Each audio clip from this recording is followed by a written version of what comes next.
Olá pessoal, como eu tenho dito aqui, o rito trifásico da LP, LI, LO no licenciamento ambiental aos poucos se tornou uma exceção, de modo que nós temos hoje centenas de modalidades de licenciamento ambiental, nos quais os pedidos de documentos e estudos ambientais são proporcionais aos potenciais impactos dos projetos. Mas mais recentemente nós estamos vendo o surgimento de uma nova moda regulatória, a do foco no pós-licença.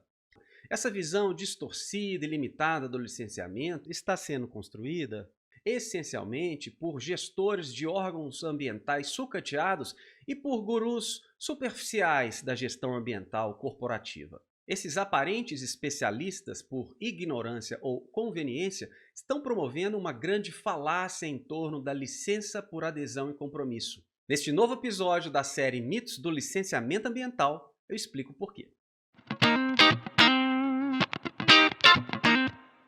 O licenciamento prévio subsidiado por avaliações de impacto ambiental foi uma invenção dos Estados Unidos que se alastrou para todo lugar, inclusive para o Brasil.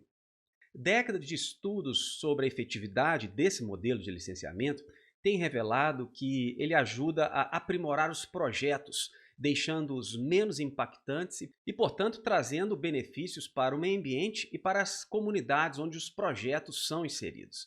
Nenhum país sério sequer imagina a possibilidade de eliminar a exigência de estudos prévios de impacto ambiental, porque são óbvios e incontestáveis seus benefícios. Mas no Brasil a história é um pouco diferente. Os órgãos governamentais licenciadores que começaram a institucionalizar o licenciamento ambiental, já na década de 90 perceberam que eles não tinham nem equipe, nem estrutura, nem sistemas de informação que dessem conta do recado. Esses órgãos licenciadores sistematicamente descumpriam prazos, impondo prejuízos desnecessários aos empreendedores. Havia um descompasso muito óbvio entre o que esses órgãos deveriam fazer e o que eles eram capazes de fazer. E isso se desdobrou na formação de pilhas da ordem de dezenas de milhares de processos de licenciamento ambiental parados nos órgãos ambientais. Esse passivo administrativo, que é uma coisa seríssima para os empreendedores e até para o meio ambiente, ele poderia ter sido resolvido com o aumento de investimentos nos órgãos licenciadores, mas só que isso nunca aconteceu, fosse governo de esquerda ou governo de direita. Aí, nesse contexto, os gestores desses órgãos licenciadores se viram forçados a trabalhar apenas com soluções de baixo custo, que na prática tomaram a forma de digitalização de processos e enfraquecimento de exigências documentais. E é aí que entra a controversa abordagem brasileira para a licença por adesão e compromisso. Essa tal licença por adesão e compromisso, apesar de muita gente achar que é uma coisa nova, ela já existe há décadas em muitos países. Só que ela é utilizada essencialmente para o licenciamento de fontes pontuais de poluição ou para o licenciamento de empreendimentos de muito pequeno porte, como postos de gasolina, serralherias, oficinas mecânicas, dentre outras tipologias cujos impactos ambientais não são misteriosos e, portanto, dispensam estudos prévios. Nesses casos menores, o órgão licenciador não perde tempo analisando documentos prévios. Ele dá a licença, mas condicionada à implementação de projetos e controles.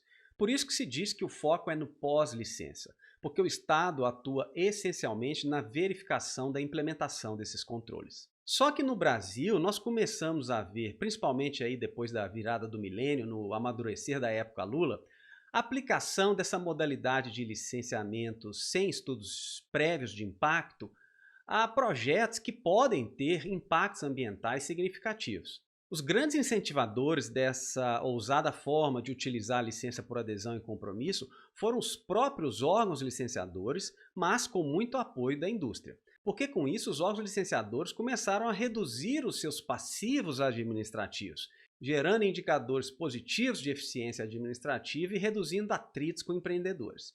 Só que tudo isso veio com a queda de eficácia. Sim, porque sem conhecimento dos impactos e sem capacidade de fiscalizar, nós começamos a ver empreendimentos serem implementados sem qualquer controle ou com controles muito precários. E o que é pior, sem punição. E o resultado disso tudo pode ser visto aí fora do escritório, no solo, no ar ou na água, que ano após ano pioram. E a grande tragédia que nós temos hoje é que essa forma inapropriada de implementar a licença por adesão e compromisso, ela não é pública, ela não é conhecida pela população nem por políticos e legisladores. Os órgãos licenciadores não monitoram a eficácia, eles só se preocupam com eficiência. Esses órgãos estão cada vez mais orgulhosamente divulgando que estão reduzindo os prazos do licenciamento ambiental e aumentando o grau de satisfação dos empreendedores. Só que eles não falam nada do impacto do licenciamento ambiental por adesão e compromisso no meio ambiente e na sociedade. É como se um hospital começasse a propagandear que está atendendo cada vez mais pacientes e num prazo menor, mas não falasse nada da qualidade do seu atendimento, ou seja, da taxa de mortalidade e cura. O que está acontecendo é um grande teatro cínico que só se sustenta por causa da obscuridade dessas informações. Dito tudo isso, nós não estamos diante de um dilema entre focar no pré ou no pós-licença. A formulação da pergunta dessa forma já revela ou ignorância ou má fé, porque o licenciamento é, na verdade, um conjunto de licenciamentos, só faz sentido focar no todo. O grande desafio é o da proporcionalidade, ou seja, decidir qual modalidade de licenciamento nós devemos adotar à luz das características do projeto, da sua localização e da capacidade administrativa dos órgãos de controle. Trata-se de uma questão eminentemente técnica, que não pode ser decidida por um ou poucos atores com interesses escusos.